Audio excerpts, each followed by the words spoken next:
Okay, I am recording, and I'm going to be showing you a series of pictures of orbs that have this that I call the curved lined balls.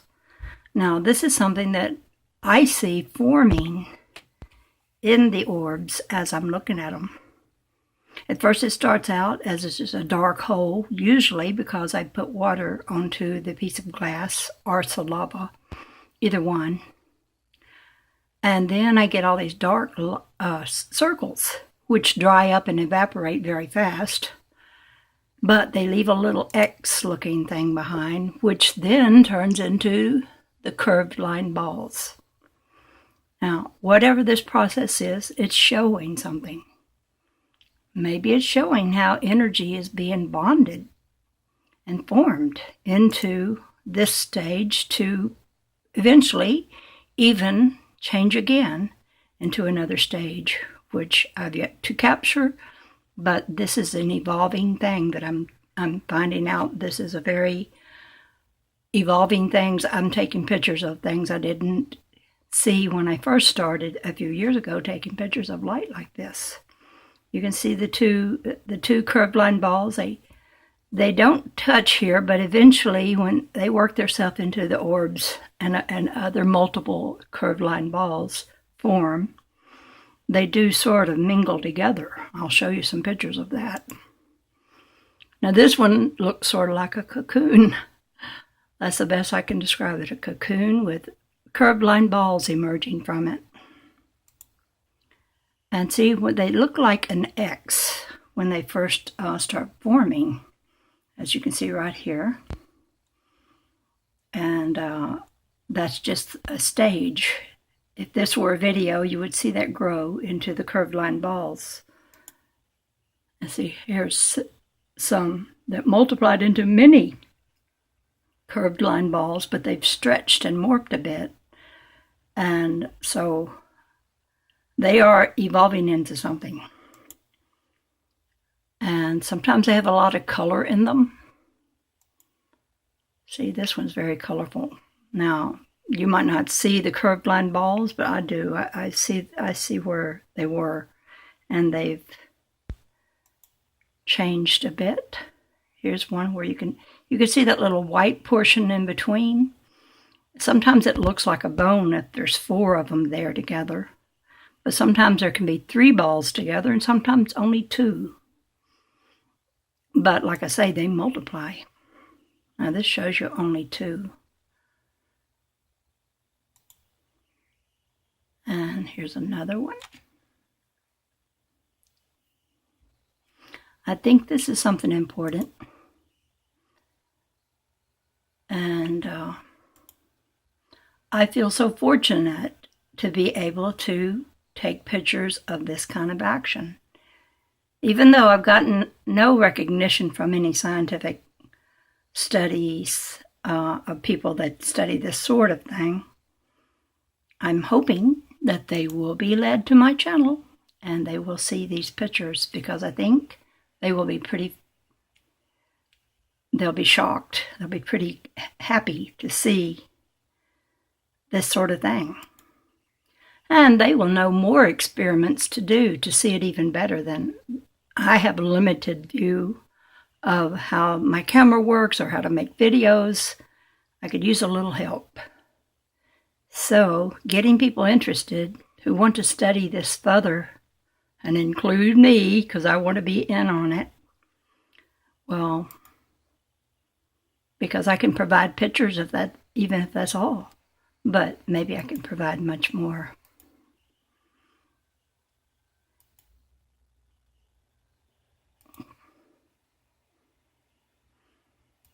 And I just have several examples, and when I go through the pictures I've taken in the past, I never noticed these. So I go and look at them now, and I'll say, well, they were there all the time. I just never paid a lot of attention to it.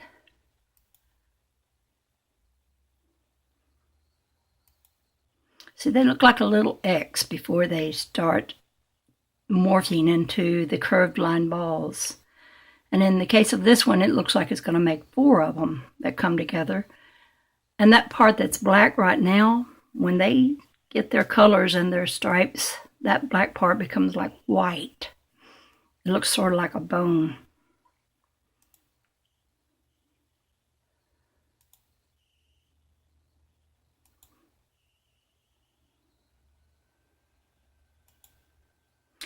And I have named them curved lined balls because that's exactly what they look like. There's some with a lot of color around them.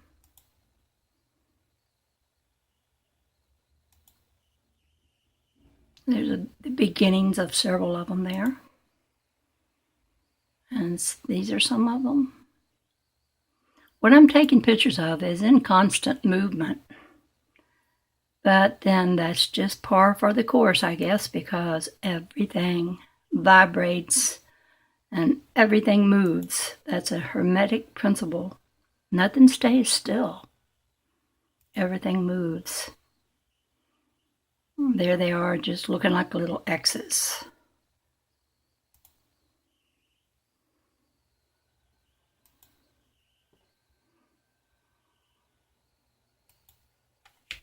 Now you see in between them it's white now. It's no longer dark. And that's 2 of them real close to each other, but up above you can see there's other ones, like up at the top part of this one. There are more of these forming.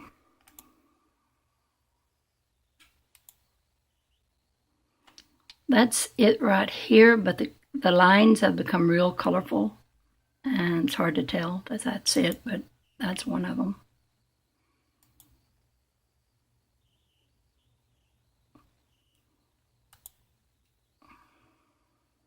Sometimes orbs just don't have a lot of color like this one. This mostly grays, but I tell you, when you put a little of your saliva onto the piece of glass, suddenly you get lots of color, and you get the curved line balls.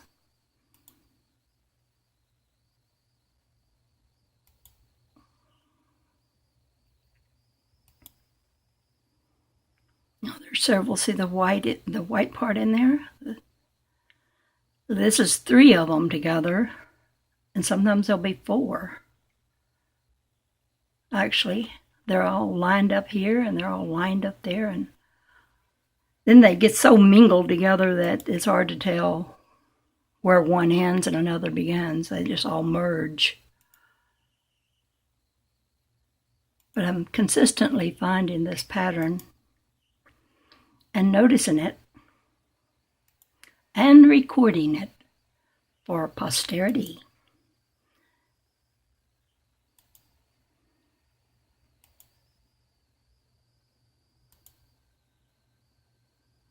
As long as YouTube stays intact and my videos stay up there, there will be a record of this. I love YouTube. I never knew I wanted to express myself so much as when I discovered that you can make videos and put them on YouTube and share them with people. Okay, that's just a very colorful orb. And there's some. I might show the same one twice because when I was pulling this album together, I pulled from many albums, and sometimes I make an album that has the same picture in it more than one time. It's also in another album, and it's in several of my albums have these little X's. I think they're important. Like, X marks the spot. That one doesn't show it. I don't know. Oh yeah, they're in here, right? You can see them a little bit right there, where you see my little arrow point.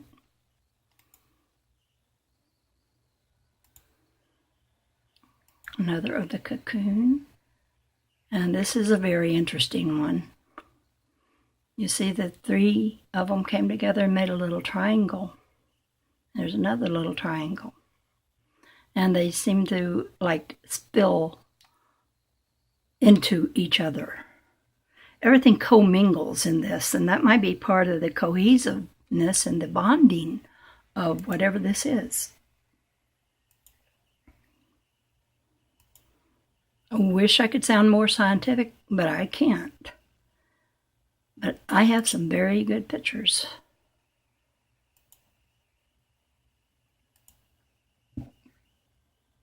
I took this a long time ago, and I just noticed there was a few of them in it. This was several years back. And see, these are the little orbs when they come out of the light, and they're so flexible, and they twist and turn and roll up and fan out and ribbon out and do all kinds of things. But see that little X there? I noticed that a long time ago, but I never thought of it in terms of the curved line balls. So this has been happening all the time I've been taking pictures. It just, when you take a lot of pictures like I do, you start noticing things that repeat themselves.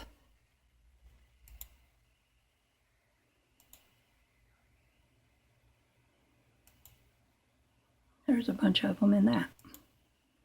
And see what I say, they get so filled, the orb has so many in it, and you can see they kind of fall over into other orbs. But the orb, I don't think, is showing the whole scene. The orb is just like a spotlight on part of this big background of all kinds of stuff going on. It's like a spyglass into another dimension, and you just see portions of it.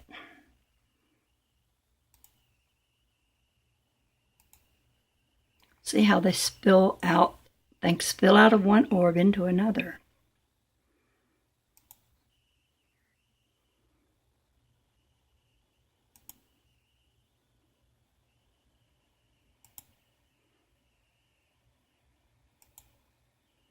Okay, I wanted to read you this.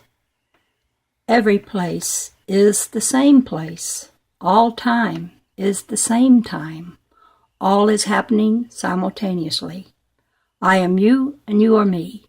And when we know our oneness with Creator, we will be outside of time and space. Until we know our oneness with all that is, we will have to suffer in the illusion we are calling reality. And we keep calling it like our eyes see it. Our eyes see the illusion. Mind knowing is our only savior. And contemplate those words, because this is so true. But it's a hard one to grasp. The hardest thing to deny is what our physical senses see and hear and taste and touch and feel. It's all part of the illusion, but it's so real to us because we simply do not know it for the illusion it is. But once we do, and that day will come when we convince ourselves that we ourselves are powerful creators. We can create things, situations even. We are creators with our words and our thoughts and our intentions, and as well as our actions. We create.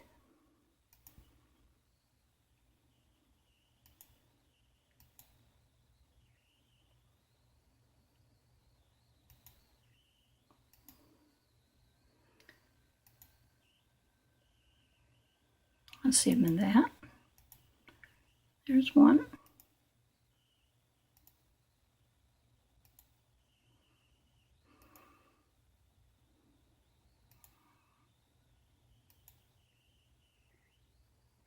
Sometimes I get so close in, you don't even see the roundness of the orb, which is not always round like a ball, but sometimes round and oval like an egg.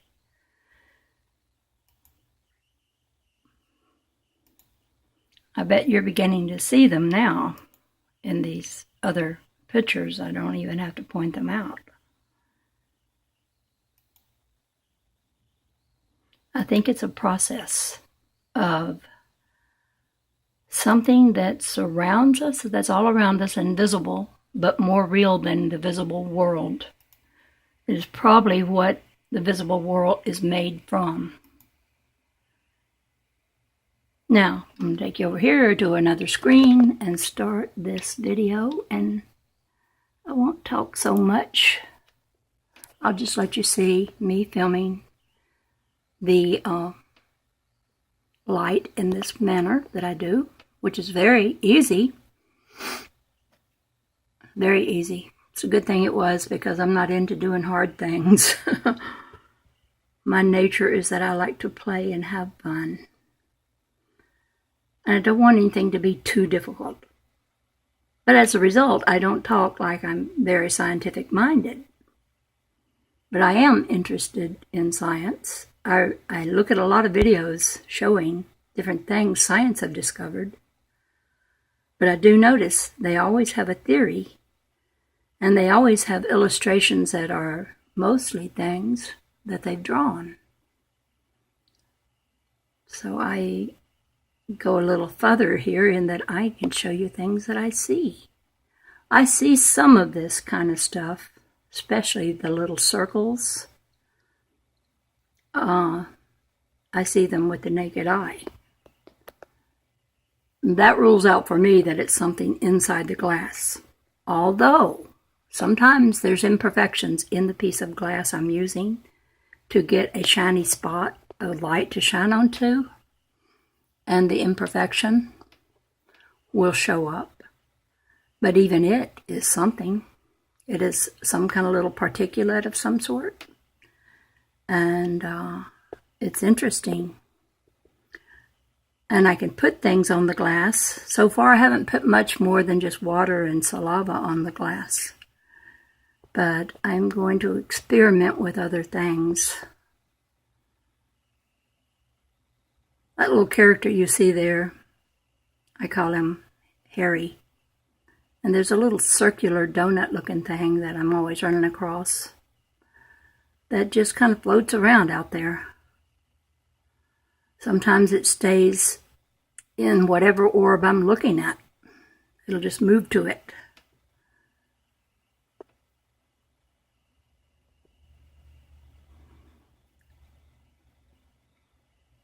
See, there it is again. And there's Harry popping into this one.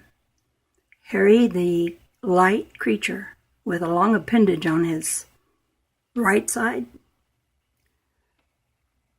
He's there where the little donut thing is.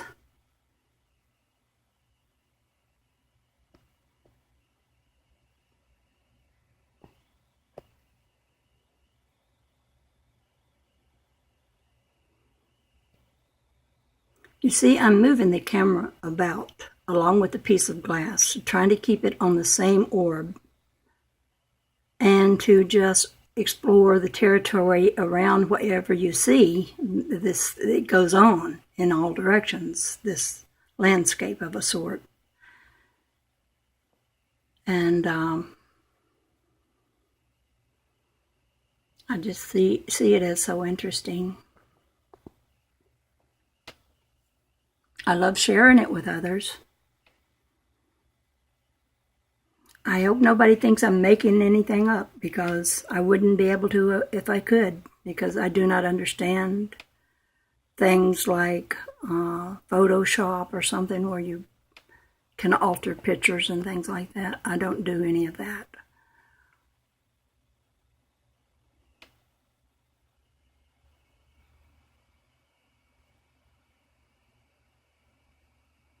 I see little tube-looking things with the naked eye.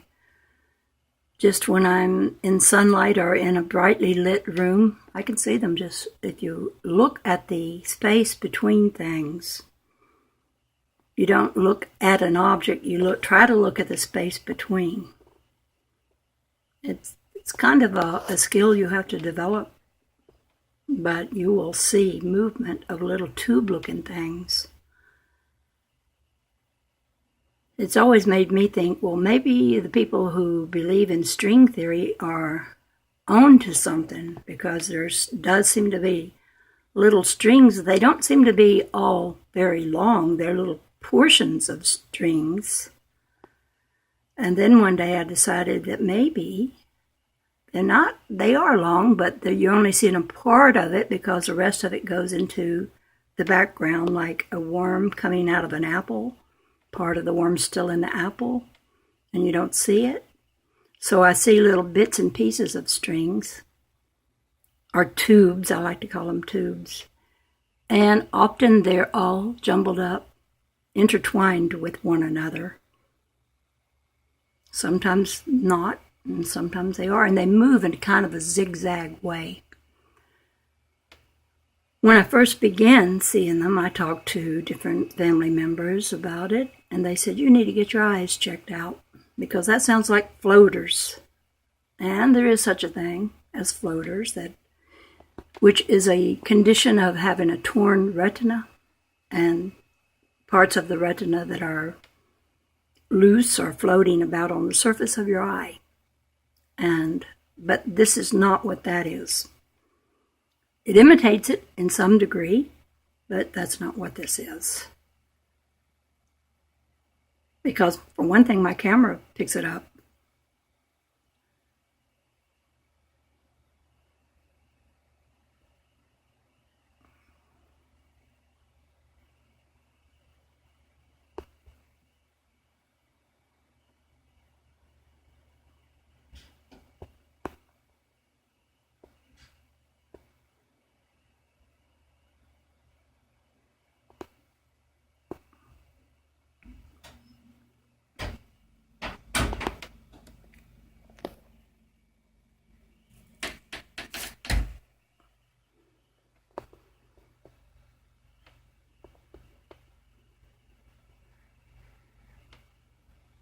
Okay. Oh, wasn't done.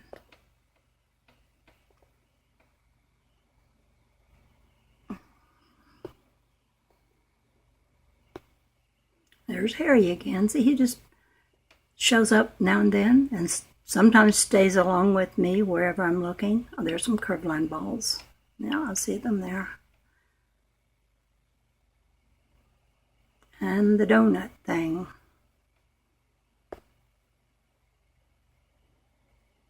And you see the two little eye sockets that they move around on this. And this particular camera that I'm using puts those eye sockets in the same part of the orb. So you see this on the page being high or low or whatever. That's because the little eye socket spots stay consistently in a certain area of the orb. And if I had several orbs showing, they would be in every one of them. Sometimes not visible because when something dark, like that Harry there, got in the way and it made them disappear.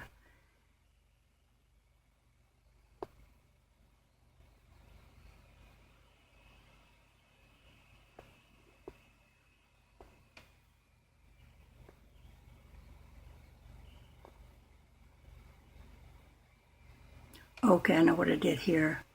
I'm getting a few black holes. When it went blank there for a while, I had put the little piece of glass, which is a tiny little thing, I put it in my mouth to get moisture on it, and the moisture makes the black holes, which quickly evaporate. But I wanted to show that, and a lot of color usually comes in too when I get the black holes. But you can still see Harry and the donut thing and that little thing there that's like a tube.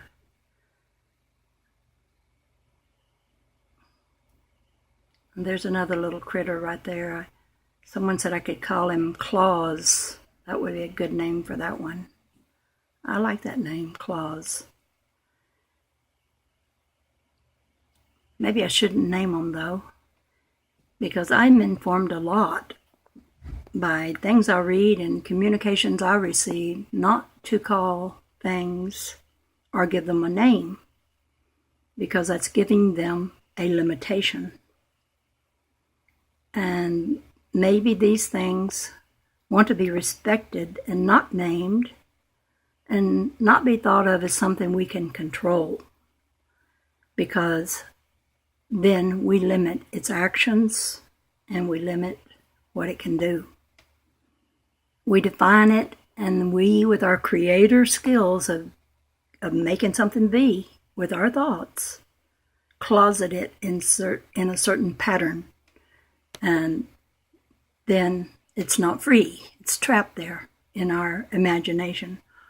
Our imagination, Einstein said, was greater than our intelligence. We need to use our imagination more wisely, because if you can imagine it, you can have it. Okay, that ends that one.